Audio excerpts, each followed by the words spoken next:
تدبر قرآن امین احسن اصلاحی سورہ انعام آیات 51 تا 55۔ آگے کا مضمون۔ آگے فرمایا کہ جو لوگ نشانیوں اور عذاب کے طالب و منتظر ہیں ان کو تو تم، خطاب پیغمبر صلی اللہ علیہ وسلم سے ہے، ان کے حال پر چھوڑو۔ البتہ جن لوگوں کے اندر خوف خدا اور خوف آخرت ہے ان کو اسی کتاب کے ذریعے سے ڈراؤ جو تم پر وحی کی جا رہی ہے۔ پھر فرمایا کہ تمہاری شفقت و تربیت اور تمہاری توجہ اور عنایت کے اصلی مستحق تو یہ غربائے مسلمین ہیں جو خدا کی رضا کے طالب ہیں اور جن کو دین کی طلب نے تمہارے ارد گرد جمع کر دیا ہے۔ رہے یہ مغرور و متمرد لوگ جو تم سے نشانیاں اور معجزے مانگتے ہیں اور اکڑتے پھر رہے ہیں، تو تم نہ ان کی پرواہ کرو، نہ ان کے پیچھے اصلی حقداروں کے حقوق میں غفلت کرو، اور نہ ان کے کہے پر تم غریب مسلمانوں کو اپنے سے دور کرو۔ یہ لوگ اس بات پہ اپنی ہتک سمجھتے ہیں کہ ان غریبوں کے پہلو بپہلو تمہاری مجلس میں بیٹھیں یا تمہاری بات سنیں۔ ان کی خواہش ہے کہ اگر تم ان کو اپنے سے قریب کرنا چاہتے ہو تو پہلے ان لوگوں کو اپنے سے دور کرو جو ان کے ہمسر نہیں ہیں اور جن کے پاس آنے میں ان کی سبکی ہے۔ تم ان کی اس رعونت کی ذرا حوصلہ افزائی نہ کرو۔ اگر وہ اپنے اس غرور کے سبب سے ایمان سے محروم رہے تو اس کی ذمہ داری تم پر نہیں۔ ان کی پرسش خدا کے ہاں تم سے نہیں ہونی ہے۔ اسی طرح جو مسئولیت تم پر ہے اس کا کوئی حصہ قیامت کے دن یہ اٹھانے والے نہیں بنیں گے کہ ان کے مطالبے پر تم اہل ایمان کو اپنے سے دور کر کے اپنے سر ایک ظلم عظیم کی ذمہ داری لو۔ پھر فرمایا کہ ان مغروروں کے لیے ان کا مال و جاہ اور ان کا حسب نسب ایک حجاب بن گیا ہے۔ یہ سمجھتے ہیں کہ جب دنیا کی ساری سرفرازیاں ہمارا حصہ ہیں تو اگر یہ نیا دین اپنے اندر کوئی خیر کا پہلو رکھتا ہوتا تو کیا اس کے لیے خدا کو یہی لوگ ملے جن کو 2 وقت کی روٹی اور تن ڈھانکنے کو صحیح سالم کپڑے بھی نہیں نصیب؟ ان ظالموں کو یہ نہیں پتہ کہ اس دنیا کے خزف ریزے تو خدا اہلوں اور نا اہلوں دونوں ہی کو دے دیتا ہے، لیکن دین کی دولت صرف اس کے شکر گزار بندوں ہی کو نصیب ہوتی ہے۔ اس کے بعد ان غربائے مسلمین کی دلداری فرمائی تاکہ ان مغروروں کے استان سے اگر ان کی کچھ دل شکنی ہوئی ہو تو اس کا اندمال ہو جائے۔ اس دلداری کے لیے خود خدائے رب العزت کی طرف سے جو سلام و پیام ان غریبوں کے نام آیا ہے اس کا ایک ایک حرف اپنے اندر زندگی جاوید کی خوشخبری اور واجگی کون و مکان کی سرفرازی رکھتا ہے۔ اس روشنی میں آگے کی آیات تلاوت فرمائیے۔ اعوذ باللہ من الشیطان الرجیم، بسم اللہ الرحمن الرحیم۔ وَأَنذِرْ بِهِ الَّذِينَ يَخَافُونَ أَن يُحْشَرُوا إِلَىٰ رَبِّهِمْ لَيْسَ لَهُم مِّن دُونِهِ وَلِيٌّ وَلَا شَفِيعٌ لَعَلَّهُمْ يَتَّقُونَ وَلَا تَطْرُدِ الَّذِينَ يَدْعُونَ رَبَّهُم بِالْغَدَاةِ وَالْعَشِيِّ يُرِيدُونَ وَجْهَهُ مَا عَلَيْكَ مِنْ حِسَابِهِم مِّن شَيْءٍ وَمَا مِنْ حِسَابِكَ عَلَيْهِم مِّن شَيْءٍ فَتَطْرُدَهُمْ فَتَكُونَ مِنَ الظَّالِمِينَ وَكَذَلِكَ فَتَنَّا بَعْضَهُم بِبَعْضٍ لِيَقُولُوا أَهَٰؤُلَاءِ مَنَّ اللَّهُ عَلَيْهِم مِّن بَيْنِنَا أَلَيْسَ اللَّهُ بِأَعْلَمَ بِالشَّاكِرِينَ وَإِذَا جَاءَكَ الَّذِينَ يُؤْمِنُونَ بِآيَاتِنَا فَقُلْ سَلَامٌ عَلَيْكُمْ كَتَبَ رَبُّكُمْ عَلَىٰ نَفْسِهِ الرَّحْمَةَ أَنَّهُ مَنْ عَمِلَ مِنكُمْ سُوءًا بِجَهَالَةٍ ثُمَّ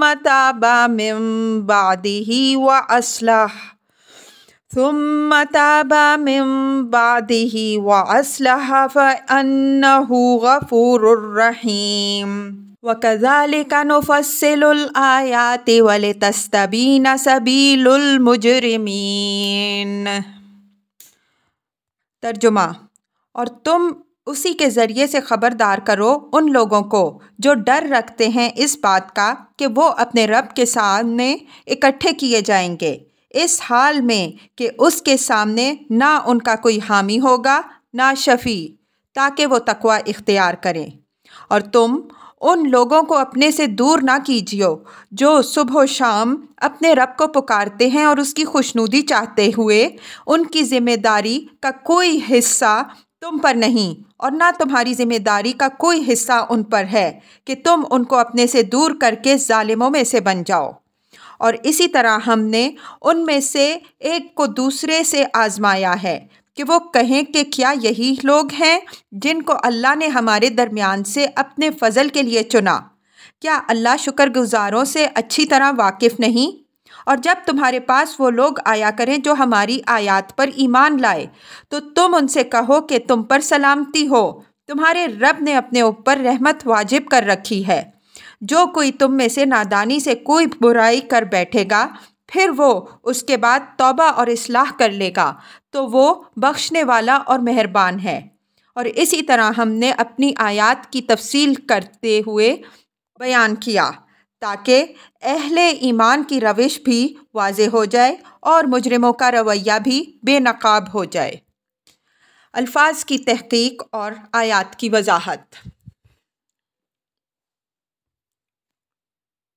وَأَنذِرْ بِهِ الَّذِينَ يَخَافُونَ أَن يُحْشَرُوا إِلَىٰ رَبِّهِمْ لَيْسَ لَهُم مِّن دُونِهِ وَلِيٌّ وَلَا شَفِيعٌ لَعَلَّهُمْ يَتَّقُونَ۔ اوپر کے پیرے میں یہ اعلان پیغمبر کی زبان سے کرا دیا گیا کہ نہ میں خزانوں کا مالک ہوں، نہ غیب جانتا ہوں، نہ فرشتہ ہونے کا مدعی ہوں، میں تو بس اس وحی کی پیروی کرتا ہوں جو مجھ پر آتی ہے۔ اب یہ ارشاد ہوا کہ جو لوگ کسی نشانی عذاب کے منتظر ہیں ان کو تو ان کے حال پر چھوڑو، البتہ جو عقل و فکر سے کام لینے والے ہیں اور جو اپنے دلوں کے اندر یہ اندیشہ رکھتے ہیں کہ ایک دن بہرحال خدا کے حضور حاضر ہونا ہے اور اس طرح حاضر ہونا ہے کہ ان کا کوئی حامی و شفیع ایسا نہ ہوگا جو ان کو خدا کی پکڑ سے بچا سکے، ان کو اس کتاب کے ذریعے سے جو تم پر وحی کی جا رہی ہے بیدار اور خبردار کرو۔ جن لوگوں کے اندر یہ ڈر موجود ہوگا وہی اس کتاب سے فائدہ اٹھائیں گے اور وہی تقوی اختیار کر کے اپنے اعمال کی اصلاح کریں گے۔ جن کے اندر آخرت کا کوئی اندیشہ ہی نہیں یا جو شرکاء اور شفعاء بنائے بیٹھے ہیں جن کی نسبت ان کا گمان ہے کہ خواہ کچھ ہی ہو وہ ان کو خدا سے چھڑا ہی لیں گے، وہ دنیا جہان کی نشانیاں دیکھ کر بھی اسی طرح ایمان سے محروم رہیں گے۔ اس آیت سے مندرجہ ذیل باتیں واضح ہوئیں۔ ایک یہ کہ انذار کے لیے فطری اور عقلی چیز یہ قرآن ہے، نہ کہ عذاب کی نشانیاں۔ دوسری یہ کہ یہ قرآن بھی نافع ان لوگوں کے لیے ہے جن کے اندر فطرت کی صلاحیتیں زندہ ہیں، جن کی فطری صلاحیتیں مردہ ہو چکی ہیں ان کو قرآن سے بھی نفع نہیں پہنچے گا۔ تیسری یہ کہ تقوی اور خدا ترسی کے لیے سب سے بڑا حجاب شفاعت باطلہ کا عقیدہ ہے۔ وَلَا تَطْرُدِ الَّذِينَ يَدْعُونَ رَبَّهُمْ بِالْغَدَاةِ وَالْعَشِيِّ يُرِيدُونَ وَجْهَهُ مَا عَلَيْكَ مِنْ حِسَابِهِمْ مِنْ شَيْءٍ وَمَا مِنْ حِسَابِكَ عَلَيْهِمْ مِنْ شَيْءٍ فَتَطْرُدَهُمْ فَتَكُونَ مِنَ الظَّالِمِينَ۔ اوپر کی آیت سے یہ بات واضح ہو گئی کہ پیغمبر کو کن لوگوں کے ساتھ مشغول ہونا چاہیے اور کن لوگوں سے بے پرواہ ہو جانا چاہیے۔ اب یہ اس بات کی مزید وضاحت ہو رہی ہے کہ جو شامت زدہ لوگ اپنے غرور مال و جاہ سے میں مست ہیں تمہیں کوئی اہمیت نہیں دیتے کہ تم خزانوں کے مالک نہیں، تمہارے ساتھیوں کو اس وجہ سے حقیر سمجھتے ہیں کہ وہ بے نوا، غریب، مفلس اور عزت و جاہ سے محروم لوگ ہیں۔ ان کے پیچھے اپنا وقت ضائع نہ کرو اور ان کے ایمان کی فکر میں ان لوگوں کے حقوق میں غفلت نہ کرو جو اللہ کی آیات پر ایمان لائے اور صبح و شام اس کی عبادت و طاعت میں سرگرم ہیں۔ یہاں یہ بات یاد رکھنی چاہیے کہ قریش کے اکابر حضرت صلی اللہ علیہ وسلم کی دعوت کی مخالفت کے جہاں وہ بہانے پیدا کرتے تھے جن کی طرف اوپر اشارہ ہوا، وہیں یہ دلیل بھی لاتے تھے کہ آپ کے ساتھی بالکل غرباء اور عوام کے طبقے سے تعلق رکھتے ہیں جن میں غلام اور لونڈیاں بھی شامل ہیں۔ اول تو یہ دین اگر اللہ کا دین ہوتا تو کیا اللہ اپنے دین کے لیے ناعوذ باللہ انہی اراذل و انفار کو منتخب کرتا، اور اگر یہی لوگ اس کے حامل قرار پائے ہیں تو پھر کسی شریف کے لیے کہاں گنجائش باقی رہی کہ ان کے اندر شامل ہو کر اپنی عزت خاک میں ملائے۔ ان کی اس ذہنیت کو سامنے رکھ کر اللہ تعالیٰ نے اپنے پیغمبر کو ہدایت فرمائی کہ ان کو پانے کے لیے تم اپنوں کو کھونے کی غلطی نہ کرنا۔ کھوئی ہوئی آوارہ بھیڑوں کی جستجو میں اپنے اصلی گلے سے غفلت نہ ہونے پائے۔ تم نے ان کو اللہ کی دعوت پہنچا دی، اب اگر یہ اپنی گمراہی میں پڑے رہے تو ان کی پرسش خدا کے ہاں بہرحال تم سے نہیں ہوگی۔ اب مواخذہ انہی سے ہونا ہے، ان کے حساب کی کوئی ذمہ داری تم پر نہیں ہے، اور اگر ان کے پیچھے تم نے ان اللہ کے بندوں سے بے پرواہی کی تو کل کو تمہاری طرف سے یہ جواب دہ بننے والے نہیں ہیں کہ تم ان کی خاطر اپنے کو ظالموں میں شامل کر لو۔ حضرت صلی اللہ علیہ وسلم کو یہ ہدایت اس وجہ سے نہیں ہوئی کہ آپ صلی اللہ علیہ وسلم سے یہ اندیشہ تھا کہ آپ صلی اللہ علیہ وسلم اپنے ان ساتھیوں کو نظر انداز فرما دیں گے یا ان کو اپنے پاس سے الگ کر دیں گے، بلکہ یہ سرداران قریش کے غرور پر ضرب لگائی گئی ہے۔ لیکن بات ان کو مخاطب کر کے کہنے کے بجائے پیغمبر صلی اللہ علیہ وسلم کو مخاطب کر کے کہی گئی ہے، تاکہ ان پر یہ واضح ہو جائے کہ ان کی یہ بات اس قابل بھی نہیں ہے کہ ان کو براہ راست مخاطب کر کے اس کا جواب دیا جائے۔ مطلب یہ ہے کہ یہ جو بکواس کرتے ہیں کرنے دو، اگر یہ چیز ان کے لیے اسلام کی طرف بڑھنے میں رکاوٹ ہے تو وہ جس جہنم میں چاہیں گریں، تم پر ان کی کوئی ذمہ داری نہیں۔ جو خدا کے طالب بن کر تمہارے پاس آئے ہیں تم ان کو اپنے پاس سے کس طرح دھتکار سکتے ہو؟ تمہاری ذمہ داریاں تم پر ہیں، کل کو یہ تو تمہاری طرف سے ذمہ دار نہیں ہوں گے کہ تم ان کی خاطر ان لوگوں کے حقوق تلف کرو جو تمہاری توجہ اور شفقت کے اصلی حقدار ہیں۔ یہاں تطرد کا جو لفظ استعمال ہوا ہے وہ اپنے معنی کے اعتبار سے سخت ضرور ہے، اس لیے کہ اس کے معنی کسی کو دھتکارنے اور دور دفع کرنے کے ہیں، لیکن یہ لفظ سرداران قریش کی ذہنیت کو سامنے رکھ کر استعمال ہوا ہے، اس لیے کہ ان کی خواہش یہی تھی کہ محمد صلی اللہ علیہ وسلم ان لوگوں کو اپنے پاس سے دھتکار دیں، تب ہم بات کرنے کے روادار ہوں گے۔ حضرات انبیاء علیہم السلام کے کردار کا یہ پہلو بھی یہاں نگاہ میں رہے کہ وہ اپنی قوم کے ایمان کے جیسا کہ قرآن میں تصریح ہے نہایت حریص ہوتے ہیں۔ سیدنا مسیح علیہ السلام نے اس باب میں ایک تمثیل بھی بیان فرمائی ہے۔ انہوں نے فرمایا کہ کیا یہ بات نہیں ہے کہ جب تم میں سے کسی کی کوئی بھیڑ کھو جاتی ہے تو وہ اس کی تلاش میں ندیوں نالوں اور جنگلوں میں پریشان پھرتا ہے اور اپنے اصلی گلہ کو بھول جاتا ہے،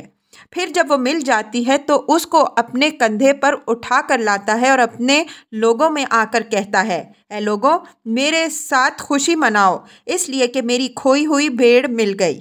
یہ تمثیل جس طرح اللہ تعالیٰ کی اس رافت کو ظاہر کرتی ہے جو اللہ تعالیٰ نے اپنے ان بندوں کے لیے رکھی ہے جو گمراہی کے بعد ہدایت کی طرف رجوع کرتے ہیں، اسی طرح حضرات انبیاء علیہم السلام کی اس بے قراری کو بھی ظاہر کرتی ہے جو ان کے اندر اپنی قوم کے گمراہ لوگوں کے ایمان اور ان کی اصلاح کے لیے ہوتی ہے۔ حضرات انبیاء علیہم السلام کی اس صفت میں اللہ تعالیٰ کی صفت کا ایک عکس ہے، اس وجہ سے یہ ایک محبوب اور پسندیدہ صفت ہے، لیکن یہ صفت بھی اپنے کچھ حدود و قیود رکھتی ہے۔ اللہ تعالیٰ یہ پسند نہیں فرماتا کہ پیغمبر کھوئی ہوئی بھیڑوں کی تلاش میں اتنا سرگرداں رہے کہ اپنے اصلی گلے کی دیکھ بھال میں غفلت ہو جائے۔ جو سرکش اور آوارہ بھیڑ قابو میں نہیں آتی وہ کسی بھیڑیے ہی کا حصہ ہے۔ اسی طرح یہاں فرمایا کہ یہ مغرور لوگ اگر اپنی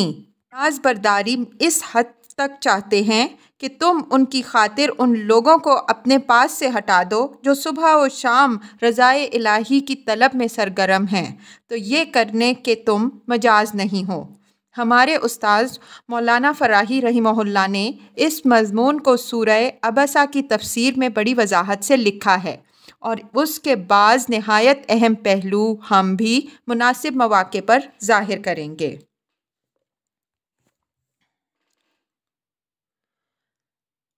وَكَذَلِكَ فَتَنَّا بَعْضَهُمْ بِبَعْضٍ لِيَقُولُوا أَهَٰؤُلَاءِ مَنَّ اللَّهُ عَلَيْهِم مِّن بَيْنِنَا أَلَيْسَ اللَّهُ بِأَعْلَمَ بِالشَّاكِرِينَ۔ لِيَقُولُوا میں حرف لام عاقبت ہے جو علت کو نہیں بلکہ نتیجے کو ظاہر کرتا ہے۔ یہ اللہ تعالیٰ نے اپنی ایک سنت بیان فرمائی ہے کہ ہم نے دنیا میں کسی کو دولت جو دی ہے تو اس بنا پر نہیں دی ہے کہ وہ اسی کا حقدار تھا،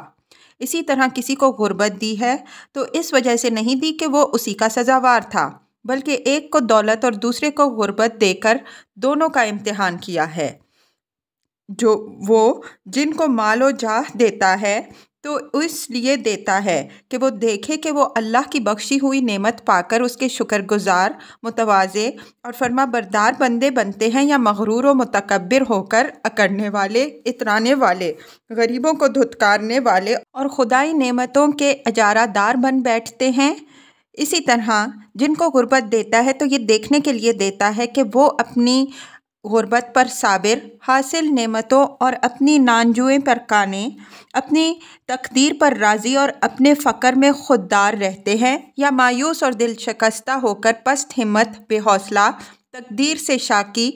خدا سے برہم اور ذلیل و خوار ہو کر رہ جاتے ہیں۔ فرمایا کہ اسی امتحان میں ہم نے ان کو ڈالا ہے، ہم نے ان کو اپنے فضل سے نوازا ہے تاکہ یہ ہمارے شکر گزار بندے بنیں، لیکن ان کی کج فہمی کے باعث ہماری نعمت ان کے لیے فتنہ بن گئی۔ یہ سمجھ بیٹھے کہ یہی ساری نعمتوں کے پیدائشی حقدار اور ہر عزت و جاہ کے خاندانی اجارہ دار ہیں۔ نتیجہ اس کج فہمی کا یہ نکلا کہ اب وہ یہ کہنے لگے کہ اسلام اگر کوئی فضیلت کی چیز ہوتی تو کیا اس سے سرفراز کرنے کے لیے خدا کو یہی اراذل و اجلاف اور یہی حقیر و نادار لوگ مل سکے؟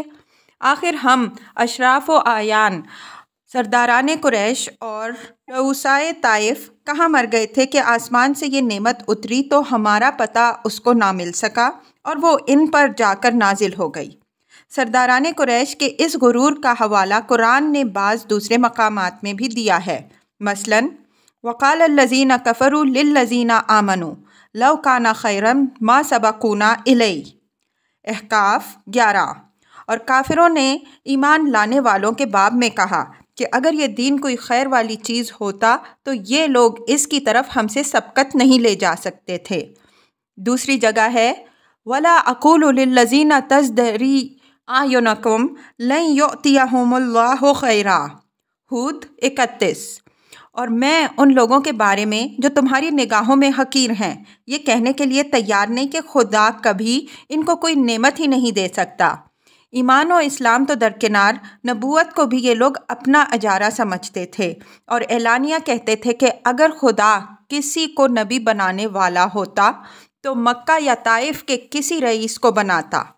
اس منصب کے لیے یہی محمد صلی اللہ علیہ وسلم اس کو ملے تھے۔ قرآن نے ان کے اس تمرد کے جواب میں فرمایا ہے کہ لیس اللہ بعالم بالشاکرین، کیا اللہ اپنے شکر گزار بندوں کو نہیں جانتا؟ مطلب یہ ہے کہ خدا کا دین سونا اور چاندی، ریشم اور مخمل نہیں ہے جس کی کاٹھی اور جس کے جھول گدھوں اور خچروں اور گھوڑوں اور اونٹوں پر بھی نظر آ جاتے ہیں۔ یہ تو آسمانی نعمت ہے اور رزدانی رحمت ہے جو صرف ان کا حصہ ہے جو ہر حال میں اپنے رب کے شکر گزار ہیں، جنہوں نے خدا کی نعمتوں کی قدر کی، جنہوں نے اپنی صلاحیتوں کا حق ادا کیا، جنہوں نے اپنے کان کھلے رکھے، جنہوں نے اپنی آنکھوں پر غرور کی پٹی نہیں باندھی اور جنہوں نے اپنے دلوں کو مردہ نہیں ہونے دیا۔ رہے وہ نابکار و ناشکرے لوگ جنہوں نے خدا کی بخشی ہوئی تمام ظاہری و باطنی نعمتوں کو خدا ہی کے خلاف استعمال کیا، ان کے لیے اس نعمت میں کوئی حصہ نہیں ہے۔ دنیا نیک اور بد دونوں کو مل جاتی ہے، لیکن دین کی نعمت صرف انہی کو ملتی ہے جو خدا کے شکر گزار ہوتے ہیں۔ وَإِذَا جَاءَكَ الَّذِينَ يُؤْمِنُونَ بِآيَاتِنَا فَقُلْ سَلَامٌ عَلَيْكُمْ